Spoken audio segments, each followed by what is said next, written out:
Hello बच्चों, आज की कक्षा में आप सभी का बहुत बहुत स्वागत है। आज हम लोग स्पर्श भाग 1 का पाठ 3 एवरेस्ट मेरी शिखर यात्रा की पुनरावृत्ति करेंगे। सर्वप्रथम आपको पूर्व पठित अंश के बारे में बता दूं। ये पाठ स्वयं बछेंद्री पाल द्वारा रचित है और बछेंद्री पाल एवरेस्ट के शिखर पर पहुंचने वाली प्रथम भारतीय महिला हैं। इस पाठ में उन्होंने एवरेस्ट की चोटी पर पहुंचने का रोमांचकारी वर्णन किया है। वे 26 मार्च को उनका अभियान दल पेरिस पहुंचा और वहां से उनका आरोहण का कार्य शुरू होता है। आरोहण का कार्य शुरू करने में उन्हें शुरू में उनके दल के एक एक करके 2 सदस्य नहीं रहे, उनकी मृत्यु हो गई।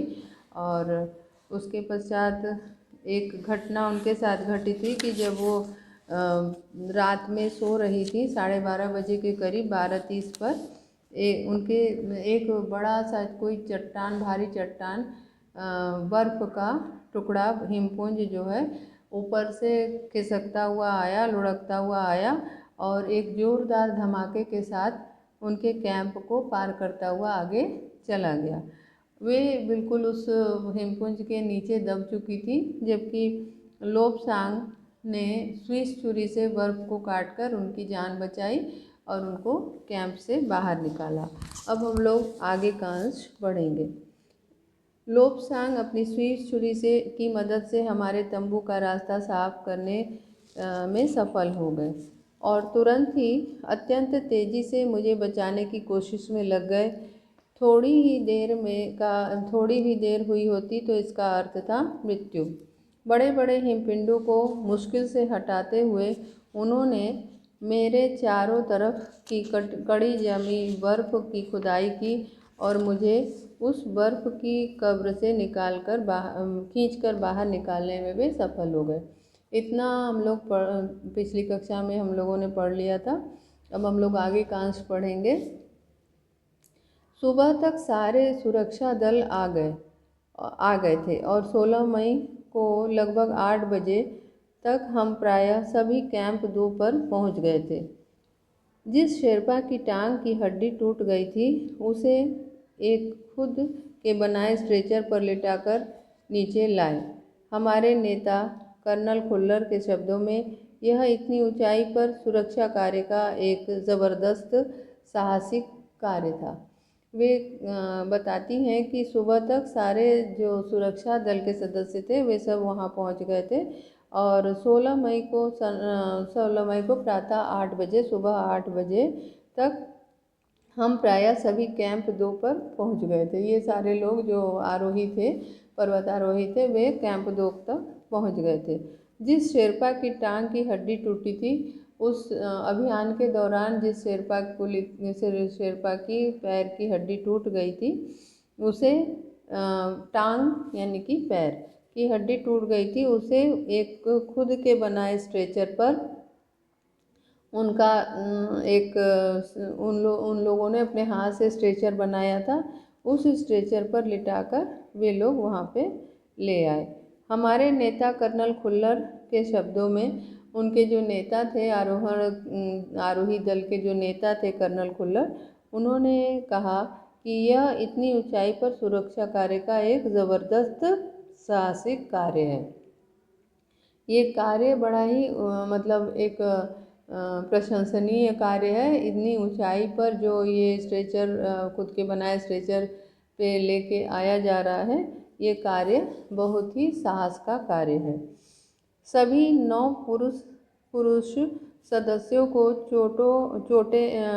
चोटों अथवा टूटी हड्डियों आदि के कारण बेस कैंप में भेजना पड़ा। सभी जितने 9 पुरुष सदस्य थे उनके आरोही दल में, उन सभी को चोटों अथवा टूटी हड्डियों आदि के कारण, उनके जो चोट लगी थी और उनकी जो हड्डियां टूट गई थी उसके कारण इन्हें फिर वापस बेस कैंप भेज दिया गया।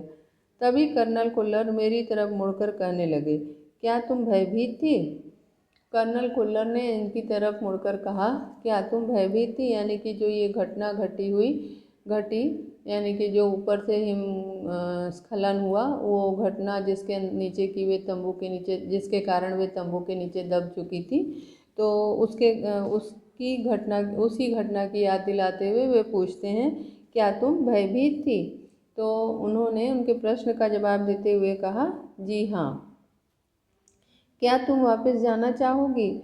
फिर कर्नल खुल्लर ने उनकी इच्छा जाननी चाहिए और उन्होंने कहा कि तुम यदि भयभीत हो तो क्या तुम वापस जाना चाहोगी? इस पर उन्होंने जवाब दिया, नहीं। मैंने बिना किसी हिचकिचाहट के उत्तर दिया। इसमें हिचकिचाहट शब्द है जिसमें कि आहट प्रत्यय है, ठीक है, आहट प्रत्यय है इसमें।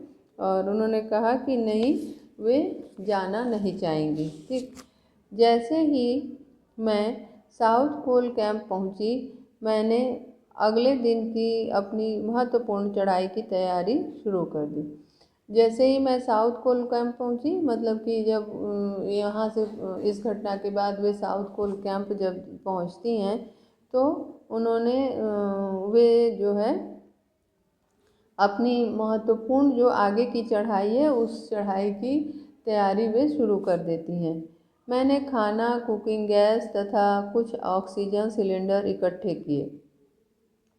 जब दोपहर 1:30 बजे बिस्सा आया, उसने मुझे चाय के लिए पानी गर्म करते देखा कि जय और मीनू अभी बहुत पीछे थे। मैं चिंतित था क्योंकि मुझे अगले दिन उनके साथ ही चढ़ाई करनी थी। वे धीरे धीरे आ रहे थे क्योंकि वे भारी बोझ लेकर और बिना ऑक्सीजन के चल रहे थे।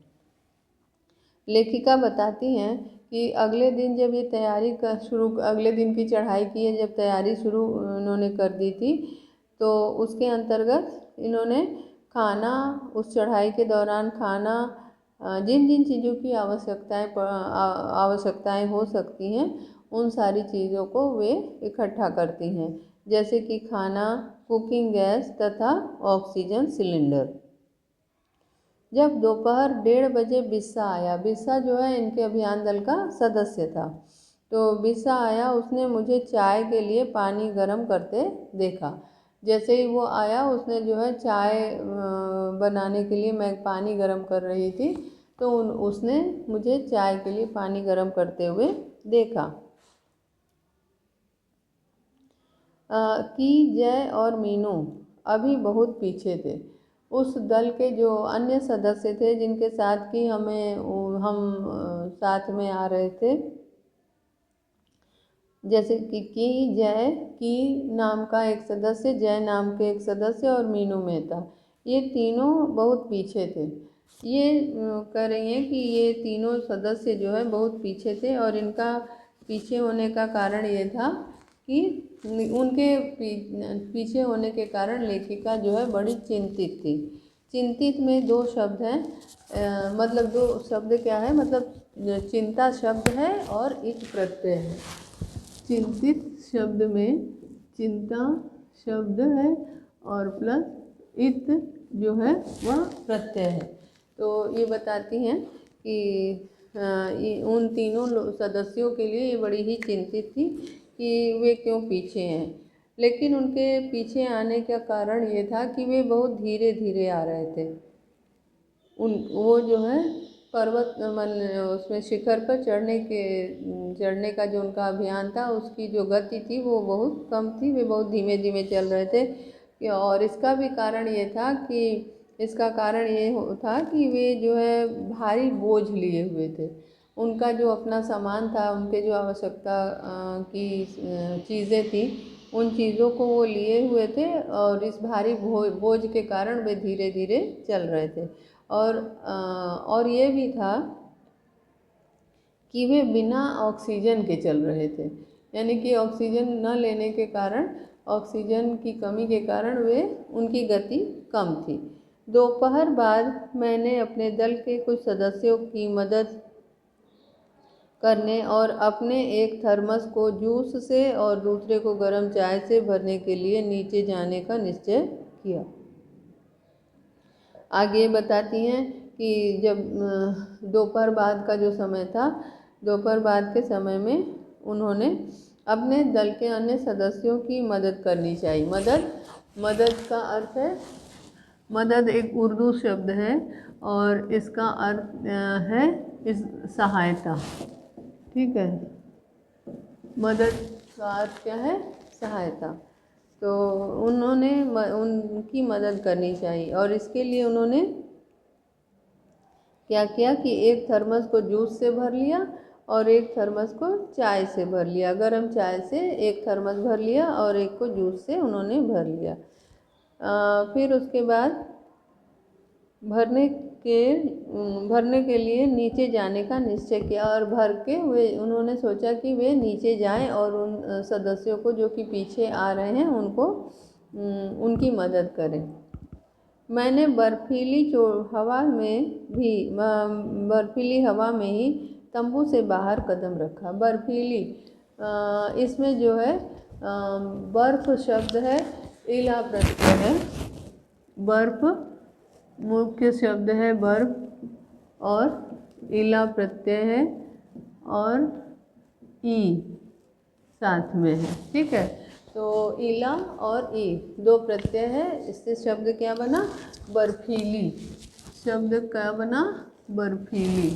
यहाँ पे शब्द बना चिंतित, यहाँ बना बर्फीली। ठीक है, उन्होंने ये बता रही हैं कि ये उसी बर्फीली हवा में बाहर तंबू से उन्होंने बाहर पैर रखा।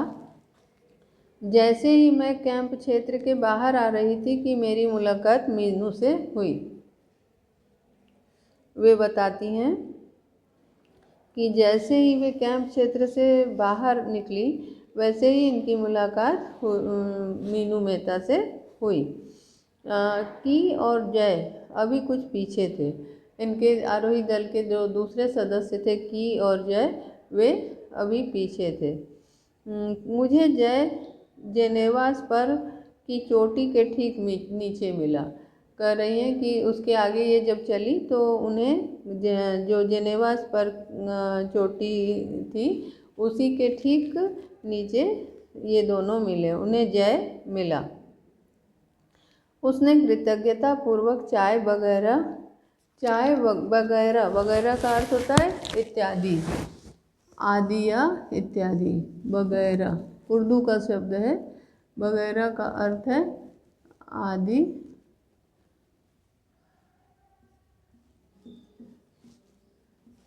या इत्यादि। ठीक है, चाय वगैरह पी। अब ये कह रही हैं कि जब जो बड़ी कृतज्ञता से उन्होंने चाय पी, मुझे और आगे जाने से रोकने की कोशिश की और चाय पीने के बाद उन्हें कहा कि उनसे ये बताया कि वे आगे ना जाएं। ठीक है, तो ये कह रहे हैं मुझे रोकने की कोशिश की मगर मुझे की से भी मिलना था।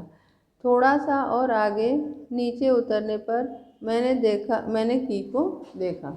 ये बताती हैं कि जय ने उन्हें रोकने की कोशिश की परंतु ये नहीं रुकी और क्योंकि उनको की से मिलना था तो इसीलिए वो रुकना नहीं चाहिए।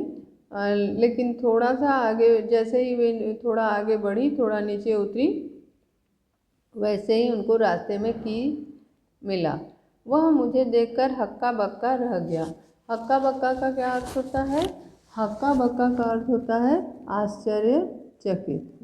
हक्का बक्का, हक्का बक्का शब्द का अर्थ होता है आश्चर्यचकित। आश्चर्यचकित मतलब ये जब नीचे उतर के आ रही थी तो इनको देख करके की जो है हक्का बक्का रह गया, यानी आश्चर्यचकित रह गया। कि और उसने कहा कि तुमने इतनी बड़ी जोखिम क्यों ली बछेंद्री? जोखिम का अर्थ होता है खतरा। ठीक है, जोखिम का अर्थ क्या होता है? जोखिम का अर्थ होता है खतरा। उसने कहा कि तुमने इतनी बड़ी जोखिम क्यों ली बछेंद्री? उसने उनसे पूछा कि तुमने ये खतरा क्यों लिया? वास्तव में ये है कि एक बार ऊपर जाने के बाद नीचे उतरना लोग खतरे का कार्य मानते हैं, मतलब कि फिर से दोबारा चढ़ना होगा उतनी ही मेहनत से जितनी की मेहनत से वे चढ़ चुके हैं। तो इसीलिए उसने कहा कि तुमने इतनी मेहनत तुमने इतना खतरा उठाने का कार्य क्यों किया। मैंने उसे दृढ़तापूर्वक कहा।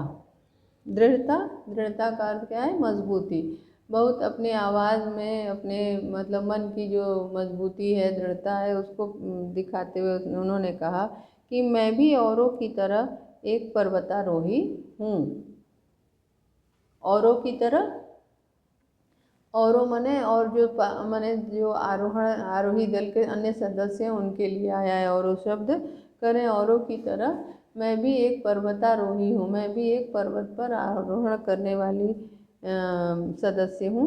तो इसलिए मुझे अपने दल के सदस्यों की मदद क्यों नहीं करनी चाहिए। तो उन्होंने इसके के सामने ये प्रश्न रखा कि वे भी तो एक आरोही दल के सदस्य हैं, तो उन्हें भी तो अपने साथी सदस्य की मदद के लिए आगे बढ़ना चाहिए। इसीलिए मैं ऊपर से नीचे आई। की हंसा और उसने पेय पदार्थ से प्यास बुझाई, लेकिन उसने मुझे अपना किट ले जाने नहीं दिया। पेय का अर्थ होता है पीने योग्य, यानी कि जो चाय और जूस वे ले गई थी, पेय का अर्थ क्या होता है? पीने योग्य। पेय पदार्थ। पेय यानी कि पीने योग्य, ठीक है। पेय यानी कि पीने योग्य। तो ये बताती हैं कि इन्होंने ये कहती हैं कि जो पेय पदार्थ था उन पेय पदार्थ को इन्होंने जो ये ले गई थी उसको की ने पिया और उसने अपनी प्यास बुझाई, लेकिन उसने मुझे अपना किट ले जाने नहीं दिया। अब ये बता रही है कि उसने जो है अपना किट इनको ले जाने नहीं दिया क्योंकि वह मतलब कि उसे नहीं उचित समझ रहा था कि उनको अपना किट दे, तो इसीलिए उन्होंने अपना किट उसे ले जाने के लिए नहीं दिया। थोड़ी देर बाद साउथ पोल कैंप से लाटू और बिस्सा हमें मिलने नीचे उतर आए। थोड़ी देर के बाद लाटू और बिस्सा जो थे उनके साथी वे जो है उनसे मिलने आ गए और हम सब साउथ पोल पर जैसी भी सुरक्षा और आराम की जगह उपलब्ध थी उस पर लौट आए। अब ये सारे जो है यहाँ से सीधे साउथ पोल पहुँच गए। साउथ पोल पे जो भी आराम की जगह जैसी भी जगह उपलब्ध थी, इन लोगों को उपलब्ध माने प्राप्त आसानी से मिल सकी थी, उसी पे ये सारे लोग वापस लौट गए। साउथ पोल पृथ्वी का बहुत अधिक कठोर जगह के नाम से प्रसिद्ध है। साउथ पोल जो स्थान है वो पृथ्वी के बहुत कठोर स्थान के नाम से, बहुत कठोर जगह के नाम से प्रसिद्ध माना जाता है। अगले दिन मैं सुबह 4 बजे उठ गई, बर्फ पिघलाया और चाय बनाई। कुछ बिस्कुट और आधी चॉकलेट का हल्का नाश्ता करने के बाद मैं लगभग 5:30 बजे अपने तंबू से निकल पड़ी।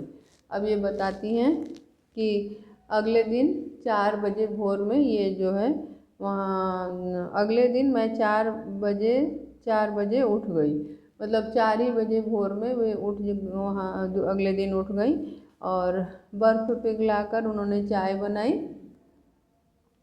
और कुछ बिस्किट और आधी चॉकलेट खा करके उन्होंने नाश्ता किया। नाश्ता करने के बाद वे लगभग 5:30 बजे अपने तंबू से बाहर निकल पड़ी। चाय और नाश्ता करने के बाद वे अपने तंबू से जब बाहर निकल पड़ी तो उन्होंने बाहर अंगदोर्जी को खड़ा देखा और कोई भी उनके पास नहीं था। केवल अंगदोर्जी थे और उनके साथ कोई आसपास नहीं था। अंगदोर्जी बिना ऑक्सीजन के ही चढ़ाई करने वाला था, लेकिन इसके कारण उसके पैर ठंडे पड़ जाते थे, इसलिए वह ऊंचाई पर लंबे समय तक खुले में और रात्रि में शिखर कैंप पर नहीं जाना चाहता था। इसलिए उसे या तो उसी दिन चोटी तक चढ़कर साउथ पोल पर वापस आ जाना था अथवा अपने प्रयास को छोड़ देना था। ये बता रही हैं कि अंगदोर्जी जो थे वे ऑक्सीजन के सहारे चढ़ाई नहीं करते थे, वे बिना ऑक्सीजन के ही चढ़ाई करते थे। और लेकिन इसके कारण जो है उनके पैर ठंडे पड़ जाते थे। और अब इसलिए वह ये नहीं चाहता था कि वह ऊंचाई पर या खुले में रात्रि में शिखर कैंप पर जाए।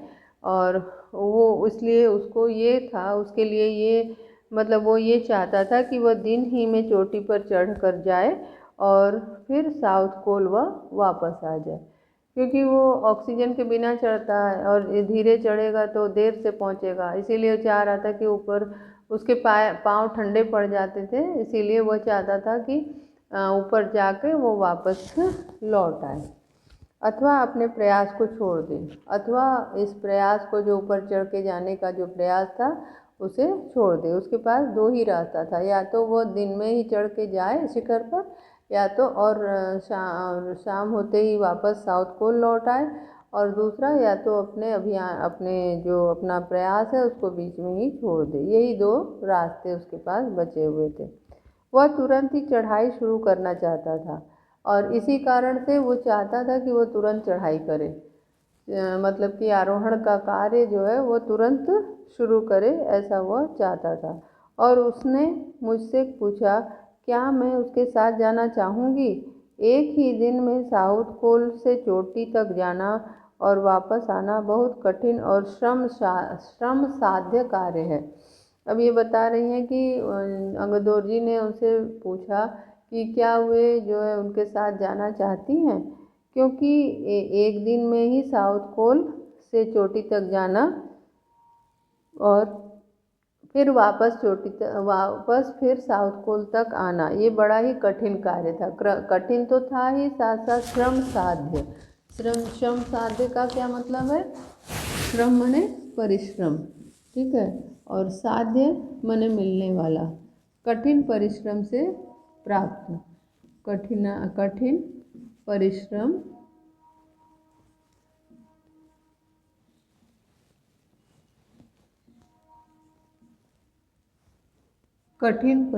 से प्राप्त। जो चीज़ बहुत ही कठिन परिश्रम से प्राप्त हो उसे बोलते हैं श्रम साध्य।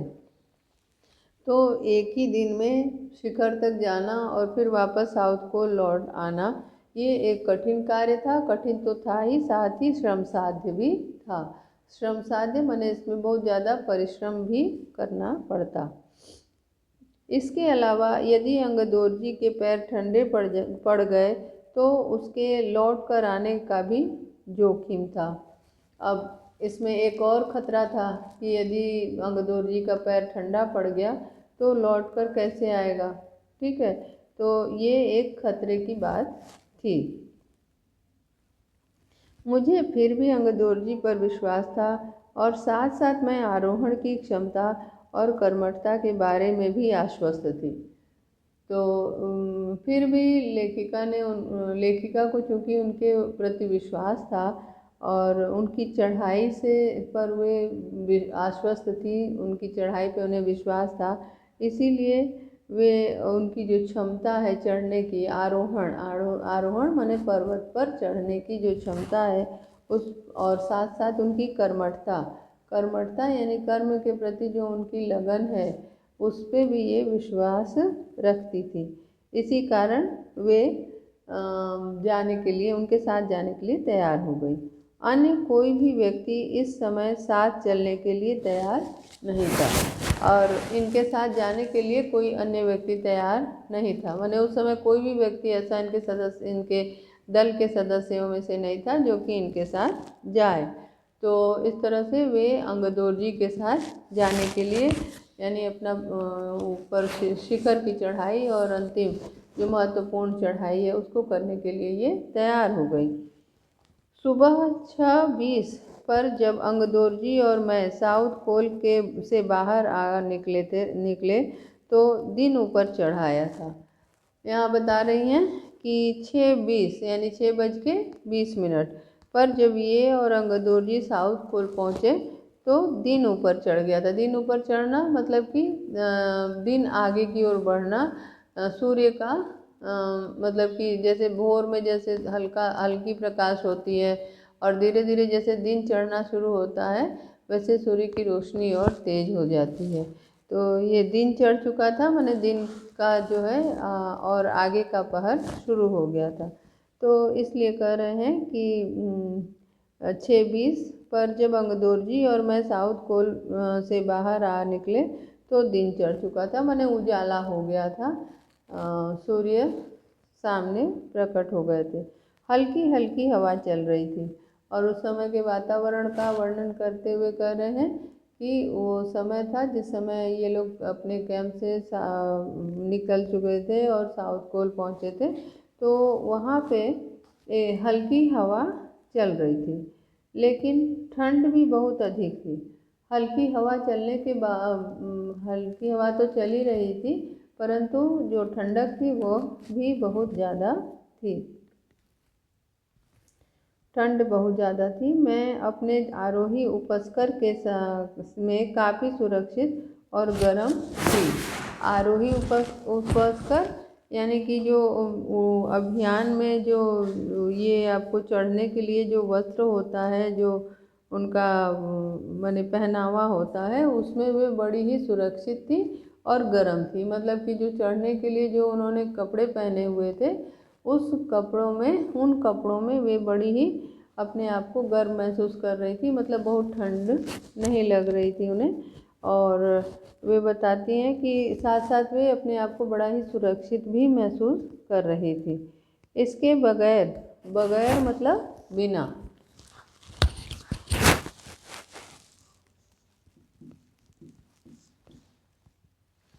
बगैर का अर्थ होता है बिना।